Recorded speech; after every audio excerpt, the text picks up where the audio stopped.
L'opinion de Nicolas Bétou, ça y est, c'est décidé. Nicolas, une taxe GAFA est en train de naître dans le monde entier. Oui, le principe vient d'en être annoncé par l'OCDE qui a réussi à faire partager cet accord à 134 pays sur le globe. Un véritable exploit compte tenu des intérêts très divergents de la plupart des signataires. Les États-Unis, par exemple, ne voulaient pas d'une taxe qui risque d'affaiblir leurs GAFA, Google, Amazon, Facebook, qui sont de véritables outils de domination économique sur la planète. À l'inverse, les pays qui touchent aujourd'hui des impôts de la part de ces géants ne voulaient pas les perdre.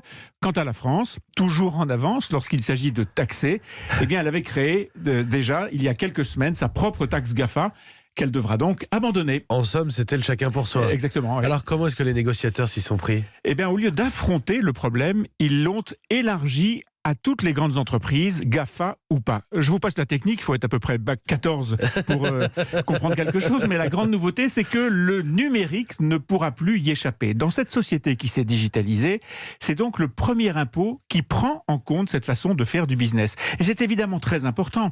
On sait que la part du numérique va continuer à gonfler dans nos vies à tous, particuliers comme entreprises. C'est là que va de plus en plus se faire la croissance. Or, les pays étaient jusqu'alors assez démunis face à ce changement complet du modèle économique. Et tous les pays appliqueront cet impôt ? Eh oui, les 134 signataires, ceux qui ont l'habitude de lever beaucoup d'impôts, comme ceux qui se rangent dans la catégorie des paradis fiscaux. Dès qu'il y aura un courant d'affaires numérique dans un pays, hop, impôt. Ce qui veut dire que c'est le premier impôt mondial.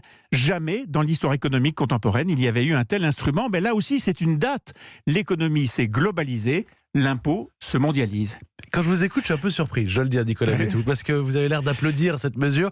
C'est drôle, moi je vous croyais plutôt réservé sur les questions d'impôt. Je le suis et je le reste, mais le concept d'un impôt global fixé à un faible niveau, qui règle la question de l'évasion fiscale, c'est-à-dire le fait de ne pas payer d'impôts là où vous le devriez, qui règle aussi le problème des paradis fiscaux, c'est-à-dire ces pays qui exercent une concurrence déloyale en matière d'impôts, eh bien je suis pour. Certains économistes disent en revanche que cet impôt sera trop faible. Alors là, pas d'inquiétude, comme toujours, la nature profonde d'un impôt, c'est malheureusement avec le temps d'augmenter. Et là, je vous retrouve bien, Nicolas Bétou. L'opinion de Nicolas Bétou. Non, premier impôt mondial, il fallait le souligner ce matin. C'est quand même pas anodin. Le premier impôt mondial. Merci Nicolas, directeur du journal L'Opinion. L'opinion de Nicolas Bétou, c'est tous les matins avant 8h. Europe 1.